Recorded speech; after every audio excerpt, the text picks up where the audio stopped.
the National Development Plan for Curaçao, the so-called NDP, has been presented to the Curaçao Parliament. And I am looking forward, and I have discussed this with the Prime Minister, who is responsible for the continuation of this project that I started back as Prime Minister.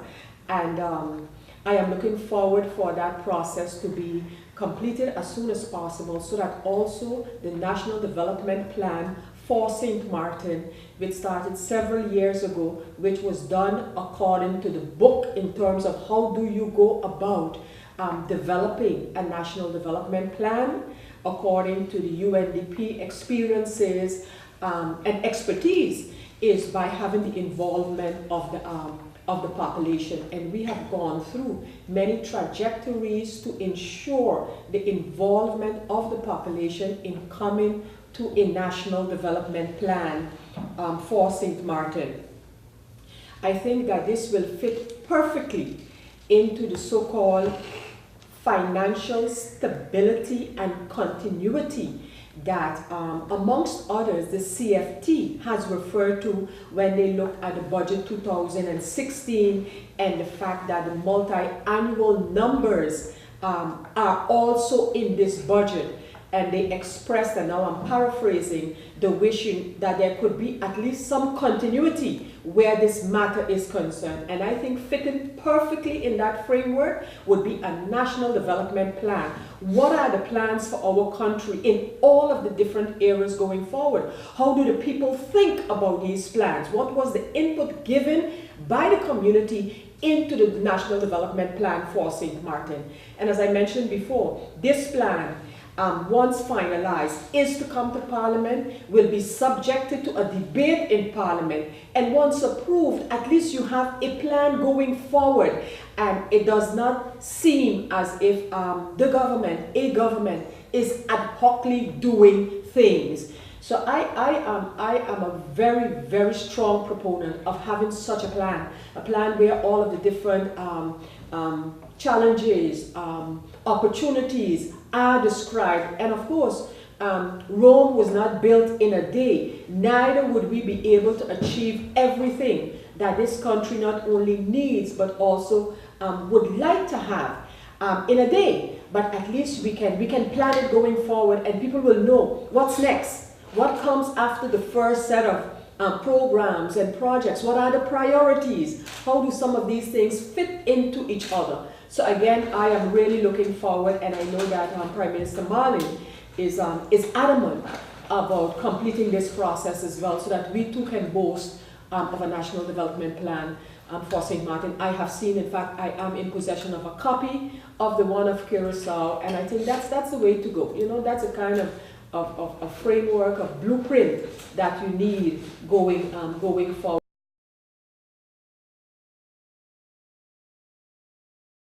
Before the Easter holidays, I was in Aruba actually on 2 occasions. The first one was for the celebration of the 30th anniversary of separate status for Aruba and the commemoration of the 40th anniversary of the unveiling of their flag.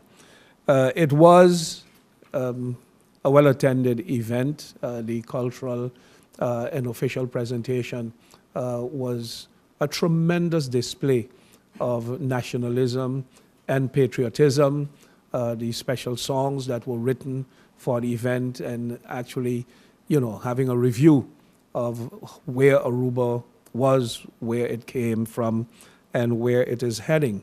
It was a really memorable event, and of course our congratulations to the government of Mike Imam and the team that has put that together. Then I returned on Monday last back to Aruba to attend a P3A conference, which was a conference organized, P3A, which is a conference that was organized by Aruba in partnership with the United Nations Office, and then you get a very long name, the United Nations Office of the High Representative for the Least Developed Countries, Landlocked Developing Countries, and Small Island Development States. That had to do with public-private partnership in support of sustainable development and small island development states. The SIDS that was held in Aruba from the 22nd to the 24th of March. Interestingly, we had countries from something like 38 different nations. Some of them, I even forgot my geography that they existed. You know, we had people from the Maldives, we had people from Samoa, we had people from Alaska, there were people from Seychelles, but also from countries in the region such as Antigua, St. Kitts, and Guyana and other countries throughout the region. That too was an interesting event. Presentations and panel discussions were held on a daily basis.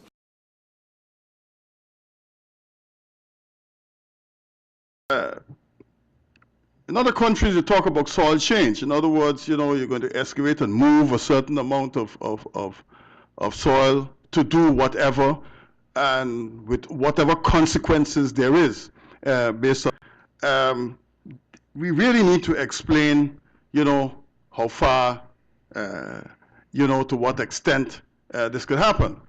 Let me give you a simple situation. Those who use pumps to drain a particular area, whether it be a carport, a trailer port, or whatever have you, and the drainage then is not free-flowing, and you decide to fill it up to a certain degree to make sure that that is free-flowing so that you don't have a problem of, you know, festering mosquitoes or whatever have you. Would you need a permit for that too, you know, and you intend to pave, et cetera, or maybe just a statement could be made, but if it's not specified in the law, then you're putting us through, you know, undue hardship and more paperwork that is already difficult to be handled by the same ministry. And given our discussions in the budget debates, we know that there are shortages in every department, in every ministry, and hence we are going to enhance the paperwork. And, you know, something needs to be said about this too, and how quickly this plan of action could go into effect, but with, you know, ex-community. In other words, that it functions well and not function as just an obstruction, but, you know, that it not only enhances the type of way work is executed, but also that it facilitates those who are doing so to be able to get their work done on time without, you know, undue obstruction and retardation, et cetera, et cetera. I have to say, this draft legislation is very important for not only for the Ministry of Economy and the Minister, but also to put a better structure for the people of St. Martin. However, what I would like to say here is that, and I agree with some of my fellow MPs, it must be more specific. The articles have to be better defined, especially when they come at excavation and, you know, roads and all of those things. It also, as MP George Ponderflet mentioned, it should reflect our development situation. It shouldn't be about, you know, general from the Netherlands Antilles. It have to reflect from our building codes and not create a longer process. Because the process, to me, as a former minister of Romy, we need to cut back on that process. Sometimes, you know, it's good to have all of these different permits, excavation permits, and so many different type of permits, but the time frame have to be to get them out as soon as possible. The reason why I say so is because I always believe the more permits you get out, the ministry gets out, the more jobs you create in the community, but also it brings in more revenue for the people for government. So I think definitely this is something which the ministry, and I know the minister is a very proactive person, which he's working diligently on getting out these permits. especially in times like now when the economy is very slow. But you don't want to make sure that the process is not frustrate any type of investor or especially a small local person who's trying to, get their home together. So you want to get all those permits as soon as possible. What I would like to mention also is that I strongly believe, as a former minister of Romy, where these permits should fall under the minister of Romy. And it's good to inform the council of ministers exactly on any type of big projects and what permits you're doing, but the sole responsibility and accountability should fall under, especially when they come up permits, should fall under the minister of Romy. Because you're trying to speed up the process too, because sometimes you bring it in the council of ministers, everyone have an opinion, which is good, because that's the thing, but at the end of the day, the final decision have to be with the minister of Romy.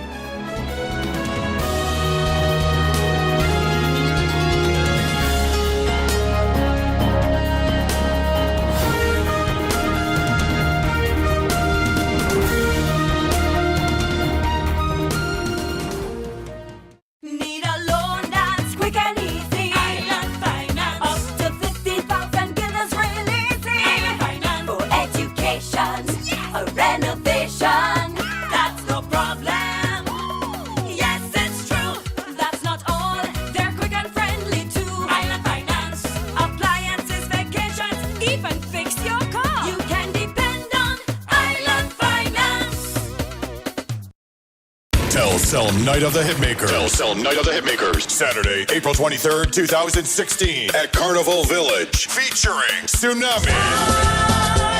Control. Tanya St. Paul. Mika Ben. Jean-Marc Ferdinand. Kes the Band. Tickets in advance $30, $40 on the day of the show. Ticket outlets, Van Dorp, Adolphus Office Supply, and Domino's Pizza. Partners, Telcel, Heineken, Accessible Ventures. This is an extra tight entertainment production. Just say I. This is freedom, this is life. Happiness is all I'm seeking. Carpe diem, I'm seizing every day, not just the weekend. Here's to all the good times that have come to last. Here's to living in the now. When you can afford what you crave, life just gets so good. Alive and I'm feeling good, so good, so good, so good. Hey, I'm gonna live my life, feeling good, so good, real good, so KFC, so good for everyone. GEBE has been faithfully serving the communities of St. Martin, powering your home and our economy. Come rain or shine, our qualified team of professionals are working hard 24 hours a day to provide you and your family with safe, reliable electricity and water. We use the latest technologies and test our products daily to maintain the highest international standards. Our friendly staff is always there to assist you, whether in person, over the phone, or online. We are committed to constantly improving our products and services, making them more efficient, effective, and environmentally friendly to serve you better today and our next generation of clients tomorrow. GEBE, powering a brighter future. Our friend Megawati is here with tips to save you energy. 1. Turn your airco temperature up. 2. Use a ceiling fan instead. 3. Buy energy-saving products. Save some green with NVGEBE. Oh my, what an inventory list, and so unnecessary. But wait, your home contents are all insured by Be Sure. That means that you determine the amount you want to insure. No inventory list, no hassle. Are you be sure? Be sure. Hey Bob, you're on family vacation. Oh, but your daughter's got the measles. But don't worry about it. With your Be Sure travel insurance, children under 12 are covered for free. Are you be sure? Be sure. Yeah, for free. Life is a journey full of connections. You're in safe hands even when life starts too soon. You don't have to miss a single beat. bad hair day makes you sad, just sharing can bring you joy and more to come. They take the plunge, turn fear into faith, while you capture those beautiful moments. In the game of life, it's family that counts. They'll be there even when you lose. We all have our moments of reflection and hope. And when you feel you're losing everything in life, we're there because there's more to come. When life starts too soon, you don't have to miss a single beat. We're here to connect you and share life. Telcel, when you want more.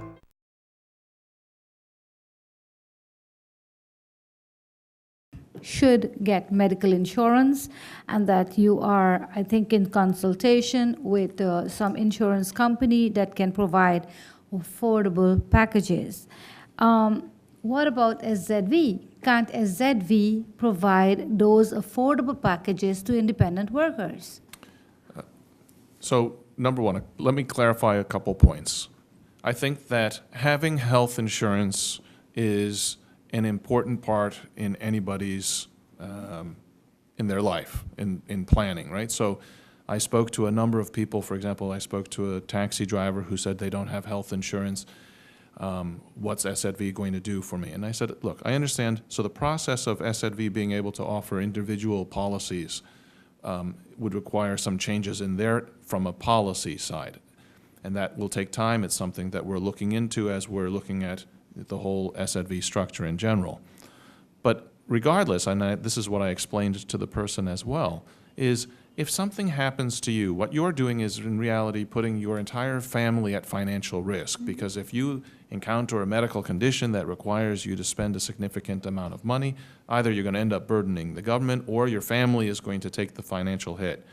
So when I say everybody should have health insurance, what I'm speaking about is from a fiscal management perspective, managing your family's finances.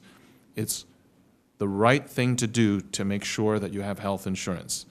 And it is up to government to try and figure out, what are the different options, what are the different avenues, and I agree that eventually looking at SZV as a possibility is an option. And that's why in the short term, because I'm looking for short-term immediate solutions, and actually I've just received a proposal today now, while we're here in the meeting, of a private insurance company looking in particular at the Amanzaks, the sole proprietors. So those are vendors, bus drivers, taxi drivers, at putting together a group package, so based on volume, and a competitive package. It is not the same as SZV, but at least it's an interim step as we move towards, and I think this is one of the discussions that will eventually come out of the hospital, discussion about national health insurance.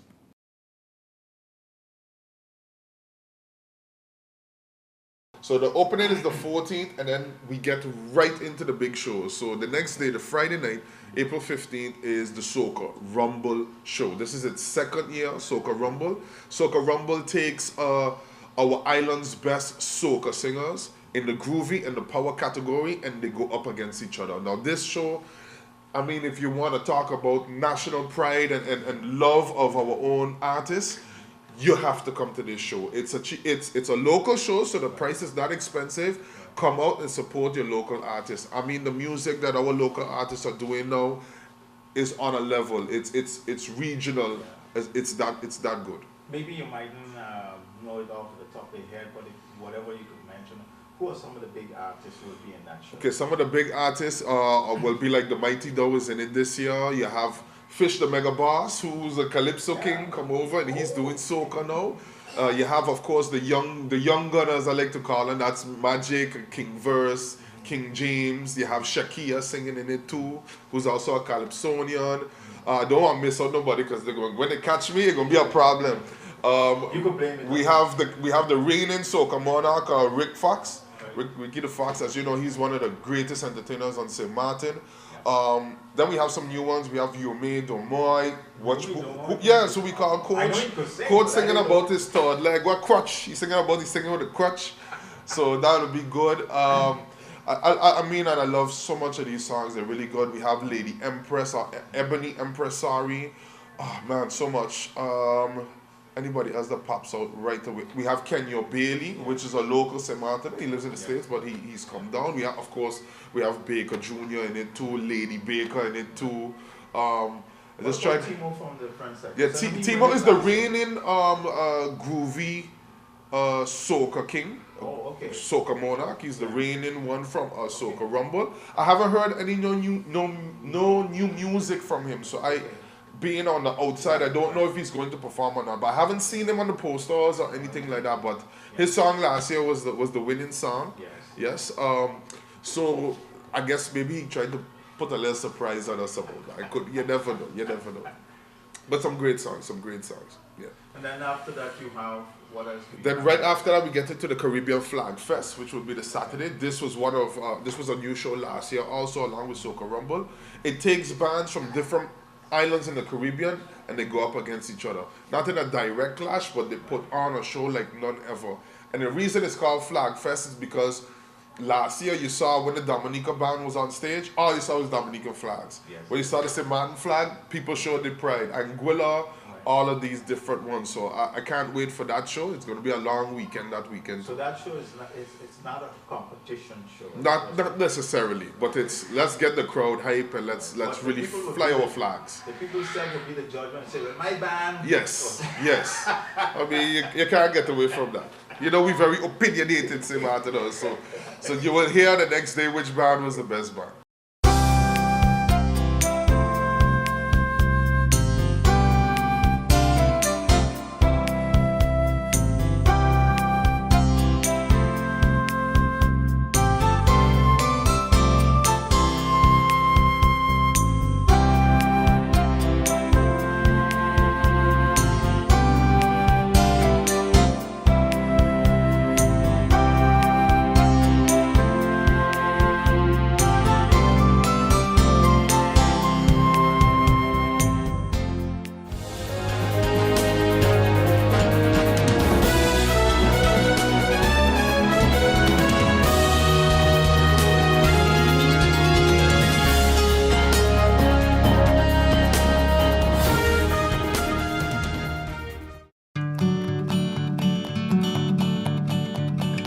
It's been said that behind every door, possibility awaits.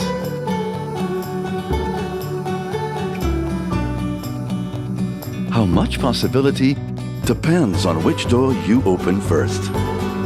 Every day, we help our customers discover the possibilities in their lives. It all starts with a conversation. Scotiabank. Discover what's possible.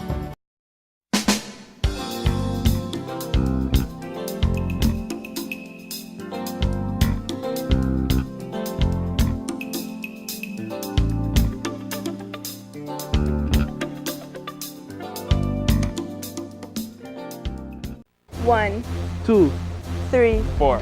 This is how common it is to develop a mental illness. 1 out of every 4. 4, 4. 4. But there is hope. Today, most mental illnesses can be managed and treated. Visit your general doctor if you feel concerned about your thoughts and behaviors or have some difficulty dealing with some of life's issues. If you have been diagnosed and are suffering from a mental illness, keep in mind these 4 points to help you manage your mental health. 1. Get regular checkups with your general doctor. 2. Stay on your treatment plan to prevent relapses. 3. Find a strong support group in your family and friends. And 4. Never be afraid to ask for help and look out for the warning signs of your illness. Remember, you are not alone. We are as close as one. 2. 3. 4. Learn about mental health illness by going to the Mental Health Foundation's website at www.mhf-sxm.com.